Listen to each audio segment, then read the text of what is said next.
20,000. Ang sabi niya sumasakit ang isa. Pero sabi ng survey, let's see. Yan, pagkatapos magsikay ng hapunan. Kanya-kanyang ilamos. Okay, tignan muna Pati natin. nanay, Hindi yun, pa sa ako tabi. sagot. Number 4. Magkakapatid, ito oh. Kanya-kanyang hilamos, mga busog na. Yan o, si Kari, kasama si Kari. Pili ko yung lagayan. Said na said. Sarap ba, Kari? Meron pa rin kayong 20,000 Oh. Congratulations! At siyempre naman, mystery teacher, as what I said, you have 30,000 pesos plus for this round. Dahil sumakses kayo sa round 2. Congratulations sa inyo. At siyempre, maraming salamat din sa fans. Hoy! Teka lang! Anong gagawin ito? Guard, may nakabagal, guard!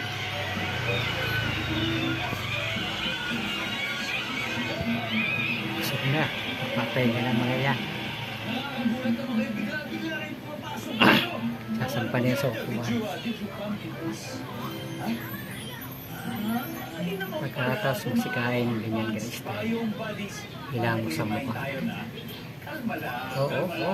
Kasi alam niyo ba, araw-araw ay nakakaramdam din ng stress ang balat natin dahil sa polusyon, puyat, init at iba pa. Pero etong Ako good yan, news, ko. yung balat pala Galing natin na kaso. ay may good bacteria. Sila yung nagsisilbing Computer shield yan, di o po ba? protection ng balat natin. At ang mga biobodies ay kumakatawan sa mga good prebiotics Kapatid na ko nasa yan. bagong Bonds Ultralight Biome Gel na nag-aayos sa skin microbiome natin o ang skin carriers barrier. Kapunan nila natating. Ng balat natin. Ito kasing microbiome, naku, nasi-stress at nagiging unbalanced siya. Kaya nagiging weak ang Hindi po microbiome. kasi sa ano, yan, ayun natin kaunti. Sa haba. Nagdadry ang balat natin. Pero, kalma lang kasi may solusyon tayo dyan, ang Bonds Ultralight Biome Gel.